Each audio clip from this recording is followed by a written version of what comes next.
All right, so we're going to check out some motion graphs, take you through some of the basics here anyway. Really what you see in physics is two main types of motion graphs.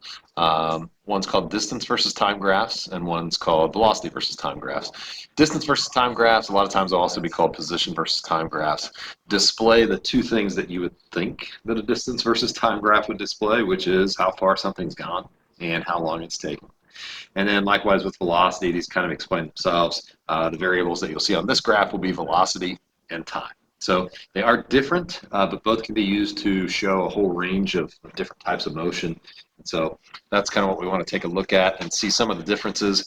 I've sketched out here a distance versus time graph. Could just as easily say position over here and it would be the same thing, the same plots and all of that. Make sure if you had to create one of these that you not only label the information, but also put the unit. So I've gone with meters and seconds on this one. And we're just going to kind of look at what some of the different plots on this graph will mean. So if you want to show a stationary object on a distance versus time graph, then that means you have to make distance not change as time goes on. And so the way to do that on this graph is with a horizontal line, something that looks like that. Didn't need for there to be a dot right there. Smooth that out a little bit. So if you notice now, distance is locked in. It's not changing as time goes on. So this is at rest. It's stationary, no velocity, however you'd want to label that. Now if you had something to compare that to, if we had a line up here as well, also horizontal, we label this A, we label this B. What's different about those two objects? And you'd look at both as being horizontal lines, so you'd say both are at rest, but if you notice, B has traveled farther. If you look at where it's at here along the y-axis, which is your distance, it's gone farther. Both are not moving at this point, and so they're similar, but B has traveled farther. Okay, so on this graph, if we want to show something moving at a constant velocity, so a non-changing velocity, then what we need is a constant slope. So there's a nice constant slope. So this is a constant velocity.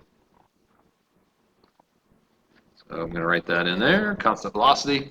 If you would compare that to something like this, so if I called this A and I call this one B, and you look at these, both are constant velocities because both have a constant slope. But if you notice, B's is steeper.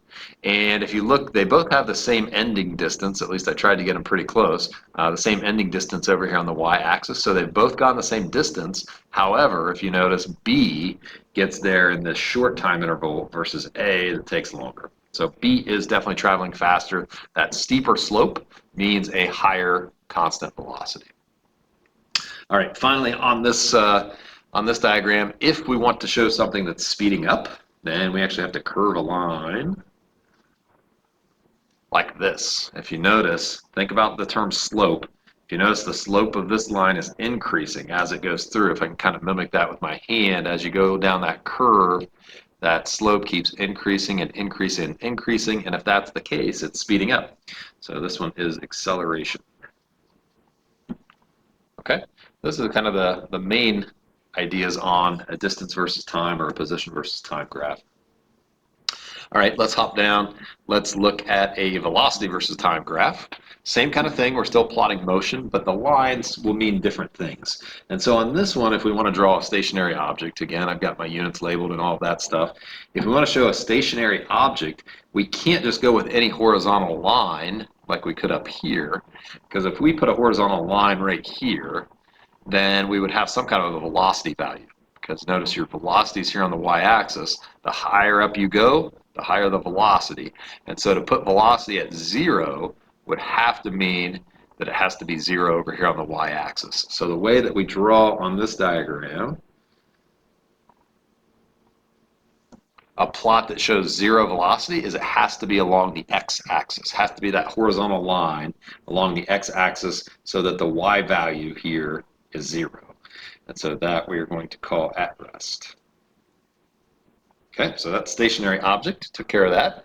If we want to show something moving at a constant velocity on this graph, then our horizontal line comes back into play.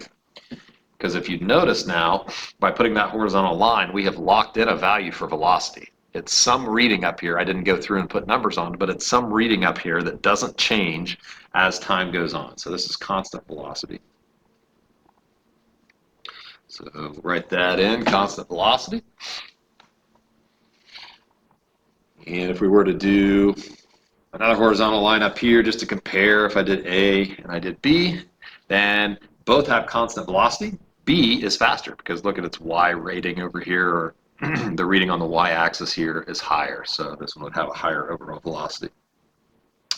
Last thing to show on this diagram is acceleration. So we have to make velocity change to get acceleration. And so a constant slope will mean a constant acceleration. So this is acceleration also. So there is accel. Notice what's happening with velocity. As time is moving forward, velocity is increasing. That's definitely an acceleration. If on this graph you were to do a curved line like this, then the object's still accelerating because you notice the velocity is changing, but now it's changing in a non-constant way. The slope of that curve is changing, which means the acceleration itself is changing. So that complicates matters a little bit.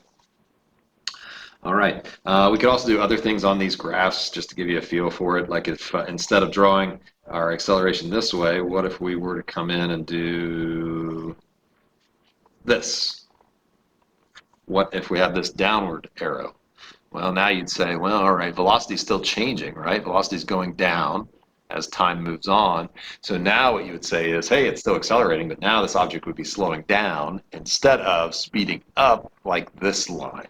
So there's lots of little things that we can change and tweak with these, but that's kind of the general idea.